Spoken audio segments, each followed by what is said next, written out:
Ready? Fence. Ball. Whether you're a beginner or you have experience, Coach Quinn is willing to teach anyone, once you can breathe, how to fence. Despite the season's on and off the field changes, optimism remains at the forefront. The one constant, however, are these passionate fans, whose support for the Rising is unwavering.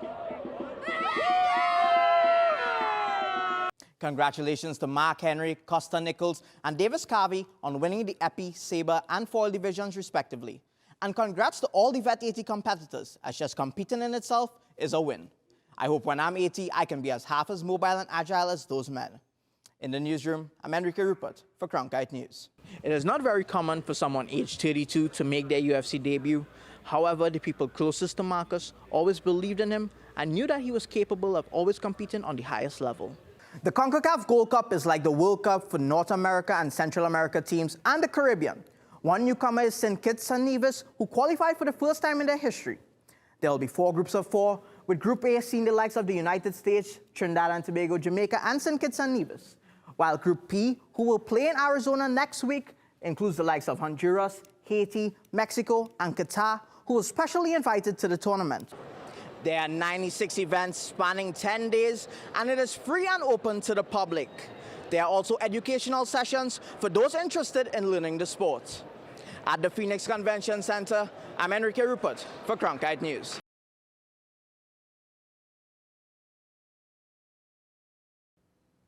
Your winner by TKO by way of strikes, Marcus the Maniac McGee. At this point, being declared the winner is nothing new to Marcus the Maniac McGee. He has also built a solid reputation for himself, as in 8 fights, he's won 7 of them, all coming by way of knockout or submission. The Maniac started his professional career here in Arizona in rough MMA, and made an immediate impact, which has led to huge expectations. Strong! Oh, body, head! Rafael Montini covering up! Get him out of there! Montini, Get him out of is there! over! We've seen in the rough cage that he's got all the talent in the world, all the tenacity in the world. He's never not shown up like a professional. This is what Marcus McGee does. So I see him bringing a strap back here to Arizona. Rough MMA gave the Maniac the platform to execute his skills and gain a fan base, something that the promotion is proud of. We look at ourselves as the stepping stone. Like, just in that same case as Marcus, like, he needed a place to come and exhibit his skills. And he needed to collect a highlight reel, and he needed to get the experience that it takes to go on and be a professional in this sport. And in April of this year, Marcus made his UFC debut on 3 days' notice, even earning a $50,000 performance bonus, and in the lead up to that fight, he felt all the emotions. It was excited, and I felt good about it, and it was also like scared and worried and wondering if I was ready for that big of a step, on 3 days' notice. But it was all good. It was all good feelings to have. It is not very common for someone aged 32 to make their UFC debut. However, the people closest to Marcus always believed in him and knew that he was capable of always competing on the highest level. I 100% believed in him making it to the UFC. My husband and I grew up together. We met at 15, and so anything he's ever tried, he's put his whole heart and passion into it, and I knew it was just a matter of time. And not only did his wife believe that he would make it to the UFC, but McGee believed in himself, and his coaches and teammates at the MMA lab followed suit. Now that he's there, it's about continuing to learn from those around him in order to reach his ultimate goals. I don't care if you're 21, 18, or if you're 47. If there's information you have and you're willing to give it to me, I'm willing to accept it and be a sponge. I mean, if you're not trying to be a champion, then what are you doing, right? That's the end goal.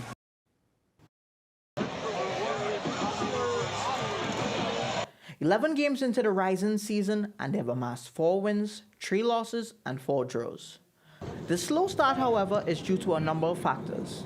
But in his first full season as head coach, Juan Guerra is taking things one step at a time. No, we didn't start the way we wanted to. I've seen a lot of growth in areas that we needed to, between game model, style of play, and team culture.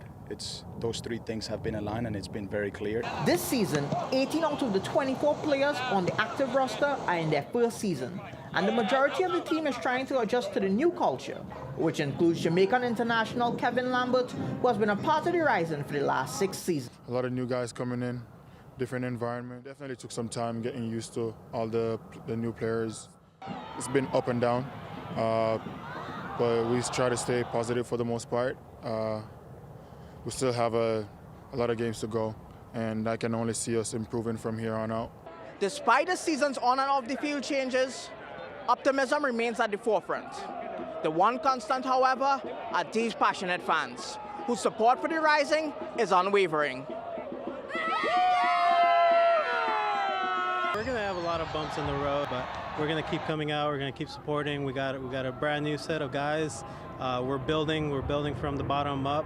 Unfortunately, a lot of guys left, but you know what? We're Phoenix Rising. We're Bandidos. We're going to keep striving. With the support of the fans and Los Banditos, the team is still missing one key component. This is why we need to find consistency. Consistency of performances that lead to results, or consistency of results that give you the confidence then to bring those performances up. And then the third type of consistency is a consistency of personnel. And with 23 games remaining, and currently being 7th on the table, the Rising hope to continue to compete for a playoff spot with an improved mindset. In Phoenix, I'm Enrique Rupert for Cronkite News. The Chang family were out in their numbers at the 2023 Summer Nationals, as Fritz, Heidi, Ava, and Parker all competed. Fritz Chang, the oldest member in the family and the oldest fencer at the Nationals, still competes at 84 in the Vet 80 category.